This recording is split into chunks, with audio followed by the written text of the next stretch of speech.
everyone right to go.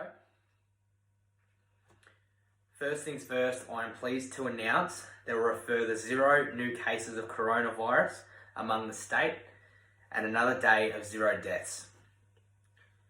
Now, before we begin, I would like to acknowledge that today's press conference will be in regards to another important matter within the state and country other than COVID-19. May I please ask that your questions are physical education related throughout this conference, and I will aim to answer them as best as I can. Here are some important statistics, alarming statistics, involving physical activity and education. 1 in 2 adults did not meet the physical activity guidelines in the years 2017 to 18. 2 in 3 children did not meet the guidelines, those physical activity guidelines, in years 2011 to 2012. And only 1 in 10 children aged 5 to 12 met both the physical activity and the sedentary screen-based guidelines. It is crucial, it is vitally important that our state's educators, both current and future, further advocate the importance of PE among students and ensure that we're adopting the necessary techniques and strategies to achieve maximum result, which includes the enjoyment and participation of physical education, whether it be in a school setting or an outside school setting, at your local club. I will now happily take any questions that the audience may have. Yes, Mr. Andrews, what is the best approach to PE? That's a really good question, young man. So I personally believe that as a PE teacher, there is the utmost importance to approach the class with the aim of ensuring that students enjoy PE classes, and in doing so, ensuring that they develop a positive attitude towards PE. I think that's crucial. I personally also believe in game-based approaches, just purely for the fact that they provide students with challenges, as well as positive social, learning experiences involved with those said challenges. Yeah. Good morning, Mr. Andrews. My name is Joshua. I'm currently studying at Victoria University, and my first question I have for you is, what is physical education? Hey, Joshua. Really good question. So there is a lot of misconception and there's a few misunderstandings in the field of, what PE actually is. Essentially, it's the planned progressive learning that takes place in timetabled school curriculum. If there was a dictionary definition of PE, that's what you'd find under it. It's a class that's made inclusive, so it can be taught to all students that do attend the class, regardless of ability. It's something that's very fluid, it's very adaptive, and it can be taught in multiple ways. During PE classes, students will learn to move. They'll also learn through movement. I hope that makes sense, Joshua. All of the things which I've just mentioned that make up PE are critical to the physical, mental, and social development of the students. So that's essentially what physical education is. Thank you. Hello, Mr. Andrews. This is Michael from Victoria University, and my question is, what is your philosophy for teaching physical education? What guidance can you offer for future educators? Hey, Michael. Really good question. Those guys down at VU must be teaching you pretty well. My philosophy for teaching, and not just mine, but this is the team that I work with in terms of the education sector, it involves building rapport within the classroom with our students. That's what we'd like to see our educators apply. We acknowledge the importance of engaging with students to understand them as people as well as students. But we also aim to create a safe and inclusive learning environment, just to avoid alienation and things like that. In terms of guidance and advice that I can offer to future teachers, take into account every aspect of the student. Don't allow yourself to adopt the mindset of it's only a class and you get paid either way while just following the curriculum. I cannot stress enough how important it is to not allow that mindset to creep in. It's important to be engaged all the time, be really passionate, and really showcase why you're involved with educating Victoria's youth within that physical education industry. Yeah. Are you able to shed some light on why it's important to ensure inclusion in the classroom? It's simple as this. It's important to ensure students enjoy PE class and develop those positive attitudes towards PE, just like I mentioned before.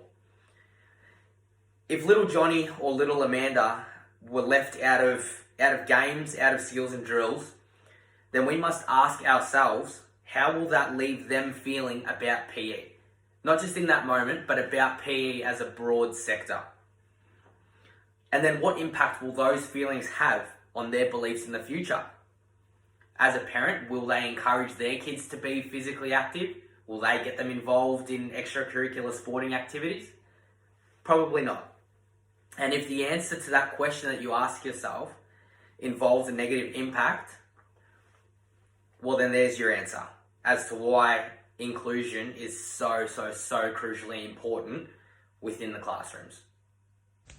Thanks, Mr. Andrews. My next question I have for you is, what were your experiences in physical education and why are they important to address to future teachers?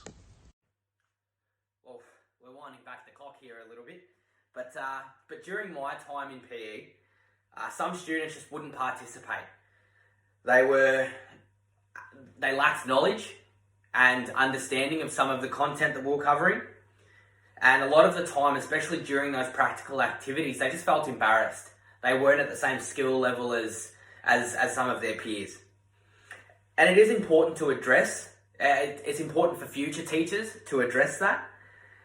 Just to ensure that they learn themselves and not just learn, but apply different and multiple strategies to ensure all students feel comfortable and to get everybody participating in those PE classes. How can we ensure a balance of educative outcomes with a desire to have involvement and enjoyment in physical activity? What models could help us achieve this? It's important in PE to ensure educative outcomes as well as desire and joy. We talked about that. We mentioned there has to be a balance. There has to be balance between the two. And there are models that can be implemented, and they're based around holistic approaches. Student-centered teaching and activist approaches would definitely help find that balance, that happy medium. These approaches challenge